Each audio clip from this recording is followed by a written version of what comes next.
Until not long ago, former Devolution Cabinet Secretary Anne Waiguru was a valued asset in President Kenyatta's cabinet, a minister with the air of power and connection, an invincible member of the innermost column of the Jubilee administration.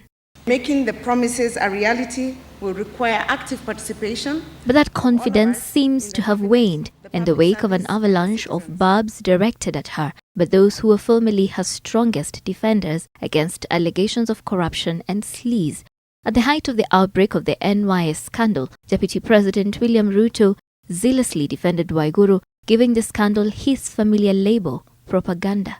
Na kwa sababu wengi wameona ya kwamba we are targeting the core of our society, the young people of our nation, and using them as catalysts for development. Ndio wanazunguka na mambo mingi kujaribu to create a scandal out of our youth programs. And I tell them they will not succeed. That was Ruto last year. Just over a year later, his ferocious political bazooka was turned on Anne Waiguru. Kiingereza mingi mnafanyia catwalk hapa around, na ni wazi pesa ya umma imepotea. Mwenye hiyo pesa anasema aliweka kwa gunia. Sasa jameni, kweli dunia hii. And what a difference a couple of months can make. In 2014, the deputy president had to come to her aid after controversy over the replacement of Kiplimo Rugut with Nelson Githinji as NYS Director General, a replacement she allegedly made via text message. This he did even despite the political hit it generated in his own backyard. Kazi ya kujua ni nani atafanya kazi wapi ni ya rais na mimi. Wewe endesha CDF na ile Uwezo Fund na hiyo cash transfer, wewe endesha hiyo. Hii wachia sisi. Na hatujalalamika ya kwamba tumeshindwa na kazi hiyo.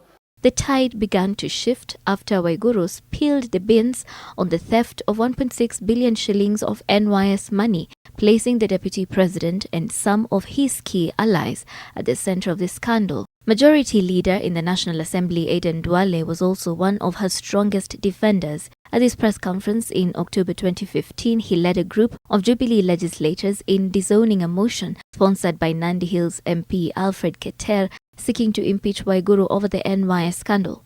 The Jubilee coalition, its two principal parties and its all affiliate smaller parties, we are intact. We are ready to face the impeachment motions as a united front. That tune would also change a few months later after he too was dragged into the NYS muck. Ethics and Anti-Corruption, the DPP Asset Recovery Unit must go ahead and recover and seize all assets owned by one Anne Waiguru before she gets a psychiatric help. The former Devolution CS has had a number of high-profile defenders.